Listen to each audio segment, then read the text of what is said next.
약초에 대한 요 간단하게 이 자료를 준비했습니다. 준비하고 아까도 말씀드렸지만은 어디 가도 대한민국 어디 가도 저도 그 강의를 들으러도 많이 다니는데 약초는 싹 다 옛날에 한의학 이론을 가르칩니다. 예? 한의학 이론에 의한 약초 그렇게 가르치거든요. 그건 정말 잘못된 이야기거든. 질병의 건강의 원리를 먼저 알아야 약초를 제대로 활용할 수 있는 거죠. 예? 근데 그렇게 강의를 한 사람은 아직까지 만나본 적이 없습니다.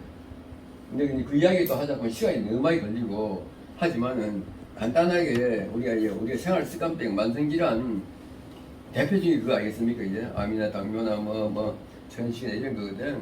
그런 거의 원리를 간단히 설명드리는 게 난 내용이 굉장히 중요하다 싶고 앞으로도 조금 그래도 조금 좀 관심 좀 경제성이 있다고 생각되는 거 아니? 여기 다 하고 있는 건 경제성이 없습니다 이제. 예. 하지 않는 것 중에서 좀 괜찮은 거 소득 전물 될 만한 거 몇 가지 뽑아왔습니다. 요거 외에도 또 제가 얼마든지 답변을 드릴 수 있거든요.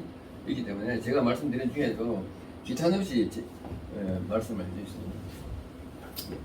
예, 아까도 잠깐 말씀드리지만은 이 한의학 참 약초 일 공부하다 보면은 분명히 동의보감이 어떻게 돼 있다, 무엇이 어떻게 있다, 중국 본초 강목이 어떻게 돼 있다, 다 이런 이야기입니다.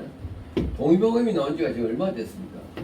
몇백 년 전에 우리가 이런 의학, 약초 이런 아니더라도 몇백 년 전에 그 어떤 활용하던 걸 지금 활용한 게 있습니까? 없습니까? 하나도 없거든요. 안 그렇습니까? 맞지도 않고 모든 게 엄청나게 비난 세상인데 이상하게 약초만 안 변하고 있는 거예요. 이상하게도. 저는 그 의사들 둘의 한의학 연구소 이런 사람들 제가 동기에도 있었고 또 생양농업 동조합장도 하고 했기 때문에 비교적 그런 다방면의 사람들을 만날 수 있었거든요. 그때마다 내가 기명한 게 지금 시대가 어떤 시대인데 몇백 년 전에 그 이론을 가지고 약을 활용한 게 맞습니까? 아무도 답변 못해요. 아무도. 그렇죠. 보이면 끄떡끄떡하고. 이 변해야 되는데 왜 안 변하지 않느냐. 그래 이제 학생들도 학교 되는 한의대 학생들도 우리 옛날에는 많이 찾아오고 했거든요. 그 신문에 텔레비전에 많이 나오고 하다 보니까 그 이야기하면 자기들은 인정을 해.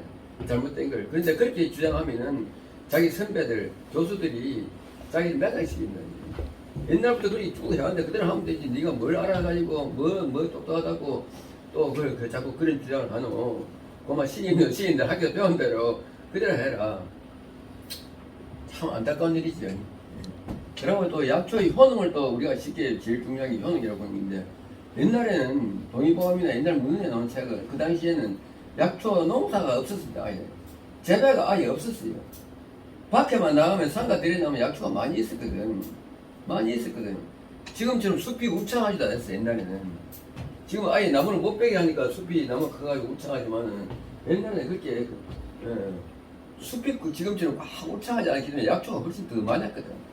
초본류가 많았다는 얘기예요. 지금 초본이 귀하거든요. 숲이 우창하니까 햇빛을 못 봐가지고 식물이 강업처럼 못 해가지고 그렇기 때문에 옛날에 우리가 책에 있는 어디가 좋다 이렇게 보면 다 자연산 늘 썼을 때 내가 이렇게 써보니까 이런데 효과가 있더라는 이야기거든.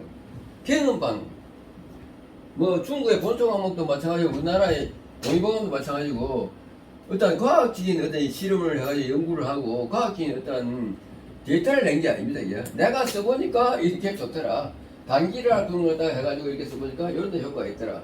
자약을 써보니까 이렇게 효과가 있더라. 그 말이지. 그게 쓴 사람, 저술한 책 작가에 따라서 효능이 다 다르거든, 우리나라도. 응?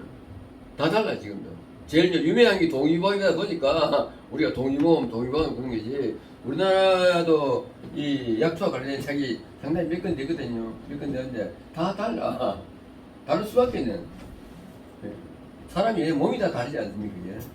또 어느 약초를 똑같은 단기를 쓰도록 해도 어디에서 생산된 단기를 철저히 사용했으며 그 단기를 어떻게 사용했는지 어떻게 섭취했는지에 따라서 다 다르다 이 말이지. 근데 그런 데 대해서는 전혀 아무도 그런 거 안 하거든. 근데 지금은 어떻습니까? 다 재배한 가격입니다. 100% 재배한 겁니다. 99%가 아니고 이건 근저상이고 뭐 한의사들이 쓰는 거는 다 100% 관행농법에서 재배한 거거든요. 하늘과 땅 차이죠, 성분이. 하늘과 땅 차이. 그런데 그 효과, 효능을 갖다가 몇백 년 전에 이론에 적용하는 게 너무너무 한심한 일이 아니겠습니까? 이게 참 안타깝습니다. 저는 그 한의사들이 보면 내가 개인적으로 나는 뭐 거침없이 이야기합니다. 한의사에 들어가지고 우리나라 위대한 우리 전통 이야기인 한의학을 막지하다. 얼마만 그 자원이고 얼마만 발전 가능성이 있는데 자꾸 빨리 새로운 걸 창안하지 않고 캐캐먹은 옛날 문헌을 가지고 굵고 먹는 그것 때문에 우리나라 한의학을 진짜 막지 않았다. 저는 그 이야기를 많이 합니다. 그 다음에 이 질병의 발병 원인도 아까 내가 잠깐 말씀드렸지만은 완전히 다릅니다. 옛날에는 먹을 게 없으면 뭐예요? 먹을 게. 그게 쉽지 말해 우리 뭐 절대 필요한 필수 영양소. 필수 영양소 중에서 가장 많이 필요한 영양소가 탄수화물, 지방, 단백질 이런 거 아시지 않습니까? 이제 탄수화물, 지방, 단백질이거든. 그거마저도 부족한 거죠. 영양이 부족하니까 반드시 몸 안에 들어가줘야 될 필수 영양이 부족하니까 병이 나는 겁니다. 지금도 현대인들도 마찬가지입니다. 이제. 몸에 반드시 필요한 영양만 공급되면은 빈만한 병은 우리 스스로 다 이겨낼 수 있습니다. 저는 이 원리를 알고 나서부터는 너무너무 기분이 좋고 병 고치는 일도 아니다. 뭐 그 금방진 소리가 있지만은 제 사람보다는 그렇게 생각합니다. 제 생각에는. 옛날에는 먹기 부족한 시간이기 때문에 대량령에서 탄수화물, 지방, 단백질마저도 섭취를 마음대로 못하는 거죠. 돈 많은 양반집이라든지 뭐 고위 뱃을 아치들은 또 달고 맛있는 것만 많이 먹다 보니까 병이 났고 또 대규모 그 전염병, 세균질환 그렇습니까? 옛날에는 그래서 병이 많이 났다. 근데 지금은 전혀 그렇지 않습니다. 안 그렇습니까? 이번에 이제 그 코로나 바이러스는 좀 예외상이지만은 현대인들이 병이 발생하는 가장 큰 원인은 이 영양소, 탄수화물, 지방, 단백질이 너무 과잉되어 있습니다. 과잉돼가지고 병이 나는 겁니다. 이거 굉장히 중요한 얘기인데 제가 설명드리려고 너무 시간이 많이 걸리기 때문에 단백질 하나만 해도 한 시간 정도 이상은 설명을 드려야 됩니다. 너무너무 우리가 삼육제로 알고 있는 게 좀 잘못된 특히 단백질 같은 경우는 아주 잘못된 내용을 우리가 알고 있거든요. 다 과잉되어 있습니다. 너무 많아가지고 이 병이 나는 겁니다. 그 다음에 부족한 건 뭐이고 여기 아니고 미량 영양소. 미량 대표적으로 비타민, 미네랄인데 그 중에서 가장 문제가 되는 것이 미네랄이 부족한 겁니다. 비타민은 요새 채소, 과일을 많이 먹기 때문에 뭐 양질의 비타민 아니더라도 그런 대로 섭취가 되는데 미량 영양소 중에서 미네랄은 여러분 아시지만은 새로 생성되는 게 아닙니다. 탄수화물, 지방, 단백질 또 그 다음에 비타민 같은 거는 식물이 광합성을 통해 가지고 만들어내는 겁니다. 이제. 만들어내는 걸 육식동물이 초식동물이 그걸 먹고 육식동물은 초식동물을 먹고 우리도 마찬가지로 식물을 먹고 동물을 먹고 하지 않습니까? 이제? 만들어지는 게 아니고 다 만들어지는 건데 그 미량 영양소는 몸에서 먹고 만들어내는 식물이 만들어내는 게 아니고 원래부터 이 자연계에 있는 겁니다. 아주 쉽게 좀 설명하면은 내가 돌가루, 쇳가루입니다. 돌가루, 쇳가루. 무슨 뭐 질소, 인산, 카리, 칼륨, 사고, 뭐 요오드, 뭐 여러 가지 많지 않습니까? 이제 셀레늄 사고 많은데 다 자연계에 있는 걸 식물이 섭취해가지고 초식동물은 그 아까 말씀드린 식물을 먹고 우리도 그걸 먹고 해가지고 육식동물도 초식동물을 먹고 미네랄을 섭취하는 우리 몸 전체에 자기 몸무게 한 4%가 정도가 미네랄입니다. 굉장히 양이 많은 거죠, 이제. 미네랄이다. 근데 이 미네랄이 부족하다니. 근데 이 미네랄은 물 속에도 충분히 있습니다. 우리가 먹는 거의 모든 음식 속에 다 들어있어요. 그렇기 때문에 미네랄, 우리 학교 다닐 때 여러분들도 기억하겠지만, 비타민은 인가에 뭐 교수 선생님들이 이야기를 많이 했습니다. 비타민 C가 어쩌고, 비타민 A가 어쩌고, 그 다음에 이제 비타민이 발견돼가지고, 그래서 하는데, 미네랄에 대해서는 저 같은 경우에도 아직까지 학교 다닐 때도 뭐 초, 중, 고 다 통틀어서도 들어본 적이 없는 거예요. 미네랄이 뭔지도 모르고. 왜냐면 필수 영양소가 5대 영양소지만은 어느 먹거리에나 다 들어있기 때문에 관심을 안 가진 거죠. 근데 요즘 와가지고 현대 의학자들이 너무너무 수많은 그 새로운 질병이 많이 생기고 또 치료 기술이 못 따라가고 하니까 왜 도대체가 현대인들이 이렇게 많은 병에 노출될까 연구를 그대로 해보니까 전체는 아니지만 거의 대다수가 미네랄이 부족해가지고 병이 많이 오더라 를 발견했죠. 이제. 그러니까 이 미네랄이 왜 부족해? 물속에도 있고 채소와 과일이고 어디에도 다 있는 우리가 먹는 음식 속에 다 들어있는 미네랄인데 왜 부족하냐 알아봤더니 아식하게도 지금 우리가 먹는 채소 특히 과일 이외에는 미네랄이 거의 없다는 거예요. 왜 이 갑자기 이 만든 미네랄 다 어디 갔어? 그래서 연구를 해보니까 땅에서 식물이 빨아들일 때 미생물이 도와줘야 미네랄을 흡수할 수 있는데 미생물이 없으니까 또 이 제대로 흡수를 못하는 거죠. 제대로. 그럼 왜 미생물이 없어? 미생물이 왜 없는 이유는 뭐 뻔하지 않습니까? 농약, 비료, 화학물질, 화학비료를 사용하니까 땅속에 미네랄이 미생물이 없는 거죠. 미생물이 제 기능을 발휘 못하니까 땅속에 있는 미네랄을 흡수를 못하는 기라. 흡수를. 특히 또 우리가 이 재배하는 작물은 옛날에는 우리가 농사를 질 때 여러분들도 기억하시겠지만 뭐 콩이든 수수든 뭐 벼든 보리든 농사를 지으면 그 부산물들은 다시 다 그 경작지에 다 있었습니다. 예? 그래서 다 도로져가지고 갈아가지고 또 심지어는 뭐 불거이 태워가 재를 갖다 그 안에 엮기도 하고 고추 떼고 뭐이고 다 고추만 숙지하고 수수만 하고 쌀만 나락만 수확하고 나머지는 다 다시 이어졌어 그 땅에다가. 그래야 그 속에 있는 미네랄이 다시 땅속으로 돌아가거든. 우리가 그 식물에서 섭취하는 양은 극히 미량하겠습니까? 예. 전체를 보면 전체에서 극히 일부를 차지하는 거거든. 그렇기 때문에 거의 대부분의 미네랄이 그 속에 남아있는 거니까 그래서 다 죽기 때문에 식물이 미네랄 부족 현상이 없었는데 특히 비료농약도 안 쓰고 했는데 지금은 다 그다가 다 내삐거든. 다 내삐가지고 화학비료 또 퇴비도 축산 퇴비를 뿌리지 않습니까? 축산 퇴비 여러분 아시지만 화학물질 덩어리죠. 화학물질 덩어리거든요. 그러니까 질소를 많이 주고 하니까 덩치는 커지고 겉은 입도 시퍼렇게 그런 거 같지만은 실제는 필요한 영양소가 거의 없다는 얘기야. 미네랄부터 해가지고 단영양소 그게 배만 불렀지 우리 몸은 실제는 영양 결핍에 엄청 고통을 받고 있다. 그런 것들이 밝혀졌거든. 밝혀지는데 그 농법 자체가 이제 바뀌어야 되는데 그게 실제 바뀔 수 있냐? 비료회사, 농약회사의 힘이 막강하거든. 그 로봇이 막강하거든. 그러니까 이제 그게 큰 문제가 되는데 어쨌든 지금은 몸이 안 좋은 이유가 가장 중요한 게 대량 영양소, 탄수화물, 지방, 단백질이 너무 많다. 그 다음에 미량 영양소가 너무 부족하다. 그 다음에 화학물질. 수많은 화학물질이라는 게 화학물질. 그리고 뭐 이게 제가 상시에 설명 못 드립니다. 이것들이 몸에 누적돼가지고 병이 오는 게 이거예요.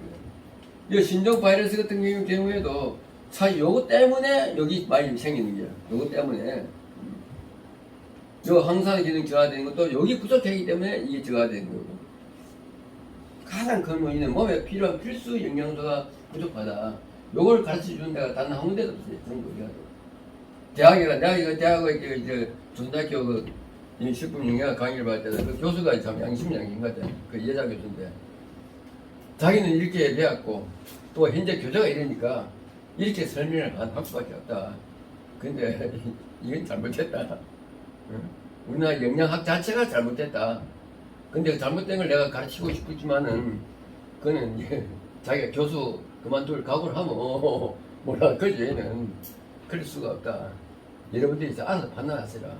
현재 뭐 하루 칼로리면 왜 얼마 섭취하고 뭐의 탄수화물, 지방, 단백질 그런 거 다 잘못됐다.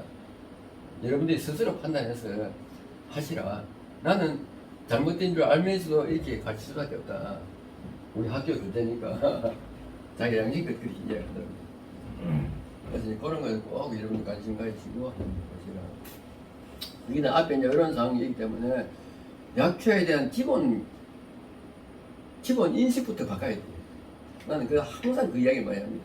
특히 공무원들 보면은 공무원들이 간혹가다 이제 제가 공무원 출신이고 하다 보니까 이제 산청에 내가 한방사업을 내가 만들고 하다 보니까 이제 후배들이 간혹가다 찾아오거든요. 약초에 대한 기본 개념부터 잘못됐다. 그러니까 너가 공무원부터 고쳐야 된다. 그런 이야기를 많이 합니다. 뭐 여러 가지 이런 한두 가지겠습니까 이게? 약초는 그래도 항상 제가 이제 현직에 있을 때는 새로운 어떤 사업을 구상하려고 정부를 다니고 또 외국에도 많이 다니고 하면서 지금 현재 산청에 하고 있는 한방약초 사업을 제가 창을 했는데 그때도 내가 제일 결단을 내린 게 한의학 쪽으로 갈 것이냐 뭐로 갈까 하냐 한의학 쪽으로 가서는 희망이 없고 잘못된 게 너무 많다는 걸 내가 그때 알았거든. 정부를 다니면서 사람들을 만나고 다니면서 그래서 약초를 식품으로 가야 되겠다.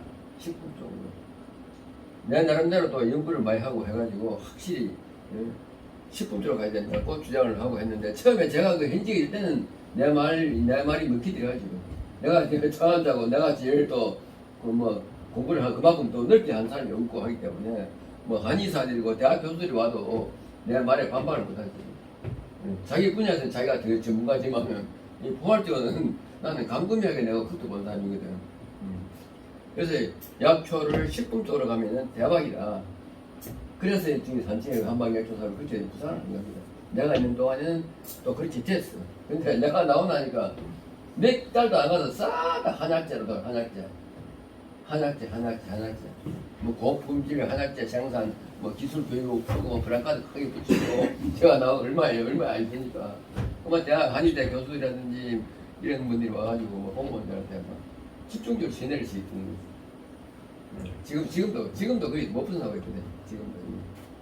근데 어쨌든 약초에 여러분들이 혹시라도 관심을 가지고 한번 접근해 볼 마음이 있다 싶으면은 제일 중요한 게 약초에서는 깊이 아니고도 근데 기본적으로 우리 인체 생체 원리 아주 이거는 뭐 맨날 며칠 한 달 두 달 공부할 게 아닙니다. 기본 원리 이해만 되는 거라. 저 같은 게 전경에 제가 그만 들지만 한 서너 시간 정도는 되겠죠. 제가 강의를 들으면 여기에 대해서 들으면 그만 다 그렇구나. 기본 원리만 알면 되거든. 그게 뭐 우리가 교수를 할 겁니까? 안 그렇습니까? 이제 회사를 차릴 건 아니잖아요. 기본 원리, 기본 개념 정도는 알아야 된다. 그 다음에 영양의 원리도 뭐어서 이어오고 복잡한 그런 게 아닙니다. 기본적으로 영양이 왜 필수 영양이 있고 비필수 영양이 있는가 그거만 알면 돼요. 그거만. 간단하거든요. 근데 그것마저도 그렇게 가르쳐준 데가 단 한 군데 없어요. 참 안타까운 일이죠. 그런 걸 관심을 가지고 약초에 접근하면 훨씬 빨라지고 또 해볼 만한 일이 너무 많습니다. 또 여러분들이 약초를 혹시 하게 되더라도 그런 기본 지식을 가지고 소비자들을 만나고 대화를 나누면 신뢰가 확 쌓이는 거죠. 이렇게 하기 때문에 나는 이렇게 했어야 되겠다. 또 그런 개념을 원리를 가지고 내가 이게 맞는 거다. 안 그렇습니까? 약초를 더 생산하다 해도 나는 이렇게 생산했다. 와서 봐라. 기존에 비료농약 준 식물하고 뭐가 다른지 이런 거다. 그럼 단기 필요 없죠. 필요 없죠.